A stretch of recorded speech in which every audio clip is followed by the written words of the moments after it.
हसामुद्दीन साहब ने हमें ज्वाइन कर लिया है। हसामुद्दीन साहब, बहुत शुक्रिया, आपको खुशामदीद कहते हैं। सबसे पहले तो ये कहिएगा कि तेहरान में इस वक्त सूरत हाल क्या है, यानी तेहरान कैसे सोच रहा है ईरान की सूरत हाल पर? जो हमले इजराइल की तरफ से किए गए, फिर जवाब में ईरान की जानिब से इसराइल पर हमले किए गए हैं, तो मजमूई तौर पर इस वक्त ईरान में सूरत हाल है क्या?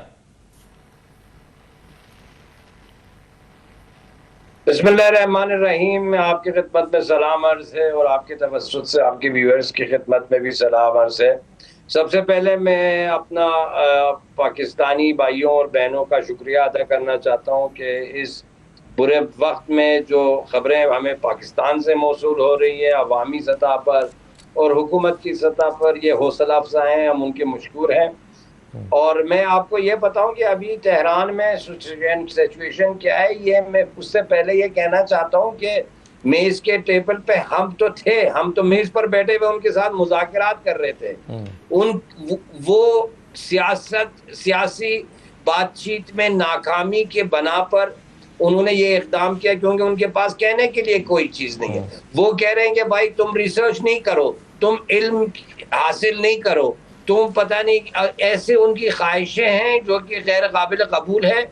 और हम मर जाएंगे, ईरानी जान देंगे, लेकिन आना की बात है, हम डट के अपने मौक़िफ़ पर हैं। और हम इस वक्त बहैसियत एक ईरानी में बहुत मशहूर हो हमारी जो क़ियादत है उससे, क्योंकि वो डट के खड़े हुए हैं। और इस दौर असर हाजिर में जहाँ हम बहुत सारे गुलाम देखते हैं दुनिया में, अमेरिका और सहयूनी हुकूमत और मगरब के, अल्हम्दुलिल्लाह ये एजाज़ बहैसियत एक ईरानी मुझे हासिल है कि हम एक ऐसे मुल्क में हैं जिसकी जंग सहयूनियों के साथ हो रही है, यहूदियों के साथ। और वही यहूदी, वही सहयूनी जिन्होंने सबसे ज़्यादा तकलीफ हज़रत रसूल सल्लल्लाहु अलैहि वसल्लम को दिया।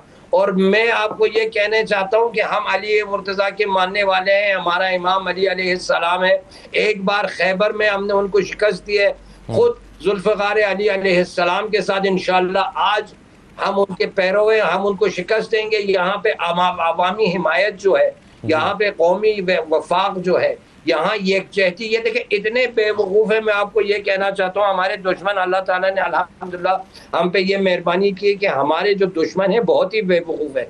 उन्होंने सबसे बड़ी बेवकूफ़ी यही की है कि अभी ईरान को बाहर से इन्होंने जब हमला ईरान पर किया है और जब ईरान को निशाना बनाया, तो यहाँ पे हत्ता वो लोग जो कि बिल्कुल कलील तादाद में थे, लेकिन वो भी जो हुकूमत के खिलाफ थे, वो भी मुत्तहिद होके वो भी मुतालबा कर रहे हैं कि ईरान डट के इजराइल की जारियत के सामने खड़ा हो जाए। बिल्कुल सही है। तो आप सबसे आप ये कह रहे हैं कि अहम बात ये, ईरानी अवाम अपनी हुकूमत से एटम बम चाहती है। अच्छा, बिल्कुल सही है, एटम बम चाहती है। लेकिन मुझे ये बताइए हसामुद्दीन साहब के हम जब पहले दिन बहुत ही तकलीफदेह सूरत हाल थी जब पता चला कि एटमी साइंसदानों को चुन चुन के निशाना बनाया गया है, अस्करी क़यादत को निशाना बना दिया गया है, एटमी तनसीबात पर हमला कर दिया गया है, तो ऐसे में फिर सवाल यहाँ पर यह उठा कि क्या जो जोहरी ताकत बनने की कैपेबिलिटी थी उसको क्या नाकाबिल तलाफी नुकसान तो इसराइल ने नहीं पहुँचा दिया है?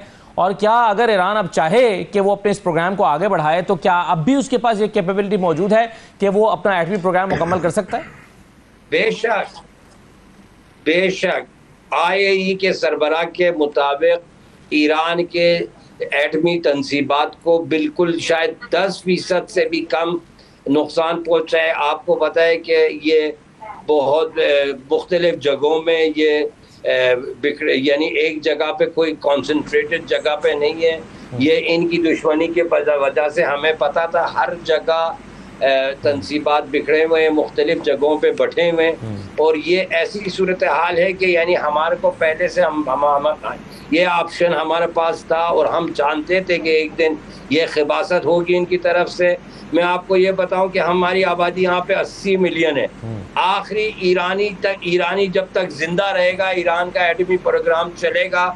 अभी तो बहुत लोग रहते हैं, सिर्फ इन्होंने शायद कम तादाद में। और ये मैं आपको बताऊं कि ईरान के खिलाफ इन्होंने जारियत बहुत की है। हमारे सदर को मारा है, शहीद रजाई को मारा है, शहीद बाहुनर हमारे वजीर आजम को मारा है, शहीद कासिम सुलेमानी को शहीद कर दिया। लेकिन सिलसिला जारी रहा और रोज बरोज हम मजबूत होते रहे। 47 साल पहले से लेके आज तक आप देखें, दिन बे दिन ईरान ताकतवर होता रहा है। पहले जंग में आपने देखा जो ईरान के खिलाफ उन्होंने जंग मुसल्लत की थी, अब वो कंडीशन बिल्कुल बदल गया है। ईरान 47 सालों से पाबंदियों के तहत है, लेकिन दिन बे दिन ताकतवर होता जा रहा है। पहले ईरान शायद एक छोटा सा मुल्क था, अब इलाकाई नहीं बल्कि आप जानते हैं, दुनिया वाले जानते हैं, ईरान इस वक्त एक आलमी ताकत है। इसमें कोई शक नहीं। और अल्हम्दुलिल्लाह सिर्फ ईरान नहीं, मुज़ाहिमत के दूसरे महाज भी हैं। बिल्कुल सही है, बिल्कुल सही है। असामुद्दीन साहब, अब मेरा 2-3 सवाल आपसे हैं। एक तो ये कि अगर अमेरिका का और इजराइल का प्लान ये है कि रजीम चेंज किया जाए और एक ऐसी हुकूमत यहाँ पर बनाई जाए जिससे फिर अपनी मर्जी के प्लान जो है वो, यानी एटमी प्रोग्राम के हवाले से अपनी मर्जी की चीज़ें मनवाई जा सकें या उनके साथ न्यूक्लियर डील अपनी मर्जी की जा सके, तो आप मुझे सबसे पहले तो ये बताइए कि क्या ईरान में जो हुकूमत है वो अपने मजबूत पैरों पर खड़ी हुई है या रजीम चेंज का कोई खदशा मौजूद है? देखें, आप भी पाकिस्तानी हैं, आपकी भी तारीख, आपकी भी सकाफत हम जैसी है। शायद अंग्रेज हमें नहीं समझ सके, शायद यूरोपी हमें नहीं समझ सके, लेकिन आप खूब जानते हैं कि जज्बे शहादत क्या है। बिलखुसूस किसी काफिर मुल्क के साथ जंग जब हो ना, तो उसमें अज़ाइम क्या होते हैं। अल्हम्दुलिल्लाह रब्बिल आलमीन, यहाँ पे अगर आप देखें, आपके पाकिस्तान में मुख्तलिफ सियासी पार्टियों में लोग मुतलव्वस थे और वहाँ पे मुश्किलात थे, हुकूमत खिलाफ लोग थे, लेकिन जैसे ही हिंदुस्तान से आपके ऊपर हमले किए गए तो वो कौम, तमाम पाकिस्तानी कौम पाकिस्तानी फौज के पीछे खड़ी हो गई। तो ईरान में भी यही सिचुएशन है। हमारी भी तारीख आप जैसी है, हम भी मुसलमान हैं, आप भी मुसलमान हैं, हम भी गैरतमंद हैं, अना हमारे पास है, हम अपने बीवी और बच्चों पर बहुत तासुब रखते हैं। हमारे लिए पर चादर और चारदीवारी बहुत अहम है। हमारे घरों पर अगर हमला किया जाए तो ये बाइस से वफाक हो जाता है, ये बाइस से इत्तेहाद बन जाता है। रजीम चेंज की तो बात ही नहीं करें। आप देखें, तारीख में देखें, अल्हम्दुलिल्लाह, यानी ये देखें, अभी ईरान में ये पोजीशन है कि भाई अमेरिका, इजराइल, मगरबी ममालिक ईरान खिलाफ है, तो ये तो हमारे लिए फ़ख्र की बात है। ये तो इससे बड़ा एजाज क्या है भाई, हम कोई अपने मुसलमान बरादर मुल्क से तो नहीं लड़ रहे।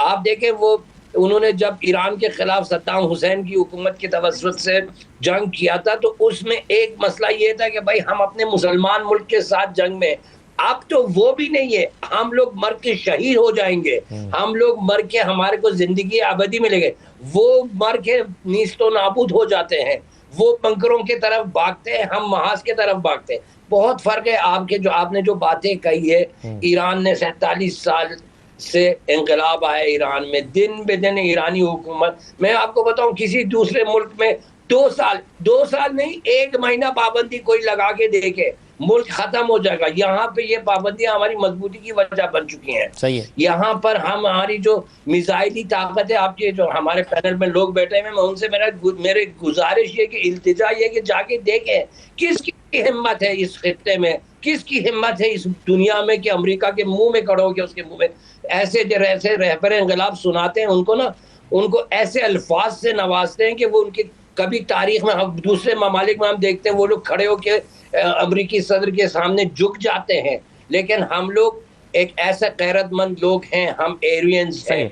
हमारी तारीख आप देखें, 5000 साल ईरान की, 5000 साल ईरान की तारीख। हसन साहब, आपने कहा आप एलियंस हैं, आप यानी हम बिल्कुल मुख्तलिफ लोग हैं, लेकिन ये जो सवाल अभी ओवैस वही साहब उठा रहे थे ना, वो कह रहे थे कि ये जो आप, जाहिर है आपका जोशो जज्बा, जुनून, अना, गैरत, ये तो सब बातें जो आप कह रहे हैं वो तो उसमें तो कोई किसी को शक ही नहीं है, लेकिन अगर आपको तवील लड़ाई लड़ना पड़ी तो क्या ईरान के पास इतनी ताकत है, क्या उसका air system, defence system, air force इतनी स्ट्रांग है कि वो एक तवील लड़ाई लड़ सकता है? ये सवाल था बुनियादी तौर पर।